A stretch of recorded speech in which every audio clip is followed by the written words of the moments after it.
What's going on, ladies and gentlemen? Welcome back to another preview for another week in the NFL. We're almost halfway through. Now we're at week number 7. Next week, number 8, will be officially the halfway point. And with every game that with every week that goes by, every game's going to count a lot more than they have. It's been some crazy football in the beginning, but now things are really going to matter. Starting tonight with the Chiefs and the Broncos, even though it's in Denver, I expect that defense to get abused on a short week. And for the Chiefs to finally get a win after dropping the last two games they've had actually at home. This is on the road, so they can easily snatch it. And from a divisional team that's pretty much trash this year.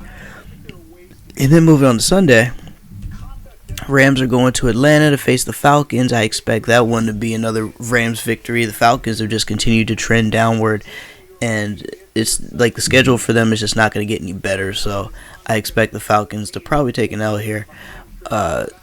Bills and Dolphins is going to be in Buffalo. This is going to be more, I would say, more of the same for the Dolphins. They're pretty much going to play for the number 1 draft pick for next year. So expect the Bills to take this one with no problem. If they lose, then they need to reevaluate themselves. But this should be a good one for the Bills.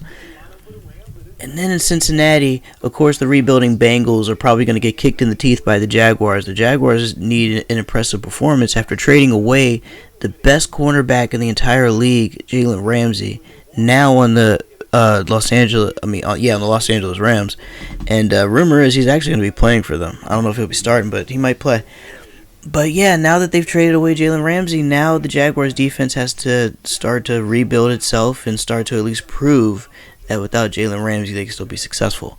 And then the Vikings travel to Detroit to take on the Lions. This is actually a better divisional matchup than the years past. Normally, this is a game where it's pretty much one-sided for the most part. The Vikings just owning the Lions. But even though the Lions are 2-2 and they're coming off a bye, it's been it's been interesting times in Detroit right now. Their team is okay. They look promising. Unfortunately, they give away too many games. Even though they got screwed by the referees on Monday Night Football, let's be honest. The Lions had their foot on the Packers' necks, and they allowed the Packers to get back in the game. So even though they got screwed by the referees, but they unfortunately were not good enough to close. And evidence of this is when they did the same thing against the Lions. They had a lead. They let the Cardinals come back, and then the Cardinals ended up tying the game. So, unfortunately, the Lions cannot hold a lead for anything, so I expect the Vikings to easily take this win.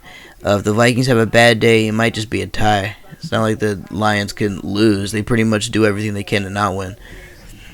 And then we move on to quite frankly, very important one. This is kind of a trap game for the Packers. They're going up against a bit of a wild card in the Raiders. The Raiders are surging right now. They've been winning ugly. But, I think after that bye week, they're going to be refreshed. They're going to be ready for this one. I want to lean more toward the Raiders, but this is going to be in Green Bay. And in Green Bay, the Packers play their best football. So, maybe upset alert here, but don't count the Packers out. Even though they were gifted a win on Monday Night Football, Aaron Rodgers is still Aaron Rodgers. He can lead a comeback if necessary.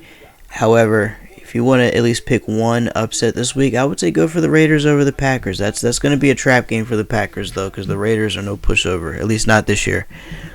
And then moving on, the Colts are going to have a showdown with the Texans. Indianapolis, the Colts essentially are a team that's, I would say, in a rebuild, even though they're at 3-2. Their quarterback Andrew Luck retired before the season started, so essentially they are now starting their rebuild process. They might be an okay team, but they're not gonna, they're not gonna threaten anybody. And with that being said, I expect the Texans to take a road victory here. But, in football, you never know. This could be another trap game scenario. But still, if everything goes according to plan, Texans should be able to win. And then moving on, going to New York, or in this case, New Jersey, 2-4 Giants against the 2-3 Cardinals. This is a terrible game between two terrible football teams. Well, 2-3-1 Cardinals, excuse me. I keep forgetting they had that tie against the Lions week 1. As far essentially these two teams are the same, because even with that tie, it should have been a loss for the Cardinals either way. But These two teams are pretty much in the same boat.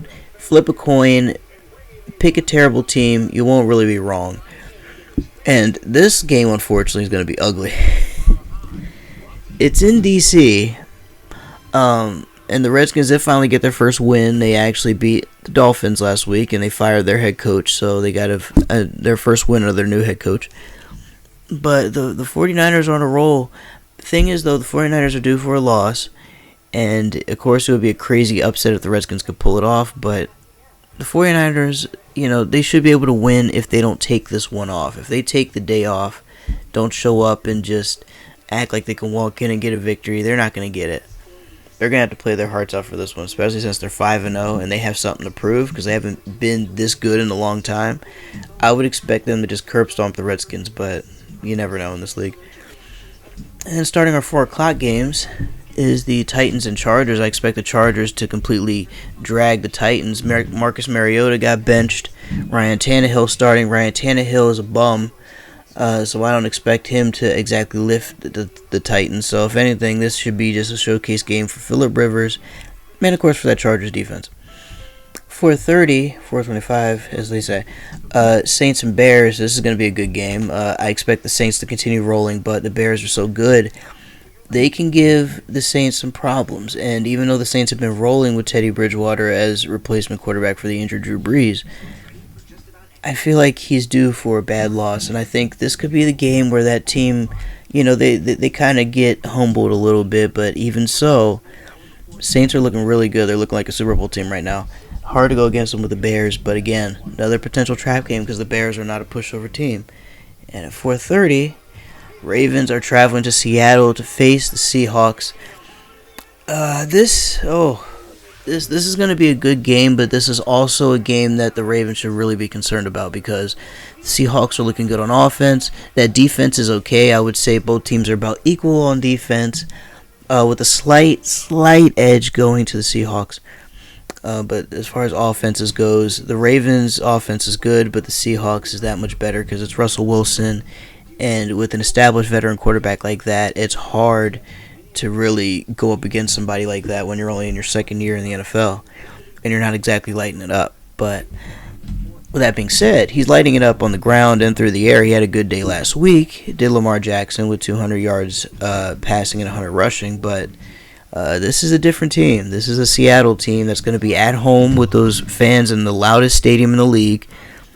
And above all, the team really seems to rally around Russell Wilson. Both sides of the football does. So I'm expecting an ugly game for the Ravens right here. The Seahawks are likely going to get the victory here. I hope I'm wrong, but it certainly looks that way. And then at 8:30 or 8:20, the Eagles and the Cowboys are in a very important NFC showdown here. I expect the Cowboys to stomp out the Eagles, even though both teams have the same record. Even though they have the same record, I just don't see the Eagles pulling together because the Cowboys have all their pieces. They've just been struggling. The Eagles have been banged up from day one, and they just haven't been able to dig themselves out of a hole. So I think this is the game where the Cowboys are going to bounce back. Hopefully it is, because if not, if the Cowboys take an L here, it's going to be ugly. It's going to be real ugly. If you thought it was ugly last week when they lost to the Jets, if they take an L right here against a banged-up Eagles team, it's going to be a cold day in the hell of Texas. And then on Monday, a game that shouldn't, you have 1-4 against 6-0. The Jets can't really do anything to the Patriots. I know they were supposed to beat, like the Cowboys and whatnot, but I think the Cowboys are just struggling right now. The Patriots are not struggling. This shouldn't even be fair. This is like when the Patriots played the Redskins, and folks, I hope you're starting to realize the Patriots have an interesting thing with their schedule. Very interesting. They have some of the softest teams like the Redskins. They have the Dolphins. They have they had another trash team I can't even think of. And now they have another one in the Jets. I think you pretty much can put your money on this, but Jets, I hope you can pull off the same magic you did Monday night. But if not, it's going to be ugly. The Patriots probably put up like 50 points on them. And with that being said, folks, the Browns, Steelers, Buccaneers, and Panthers can all chill this week. They can all rest up, and trust me, they're going to need it. The Browns are going to need it after taking some embarrassing L's. Steelers are going to need it with their banged-up quarterback and their non-existent offense. Buccaneers are definitely going to need it after Jameis got his ass whooped in London. And the Panthers are certainly going to use it because Cam Newton's on the bench, but management is not exactly in a hurry to put Cam back on the field with the rookie Kyle Allen lighting it up. And with that being said, folks, thank you all for tuning in. I will be back after all the games next week to wrap up everything. And let me know in the comments where your allegiance is, who you're going for, what you think about the games this weekend. And hopefully everyone has a good weekend and enjoy themselves. And I'll see you next time.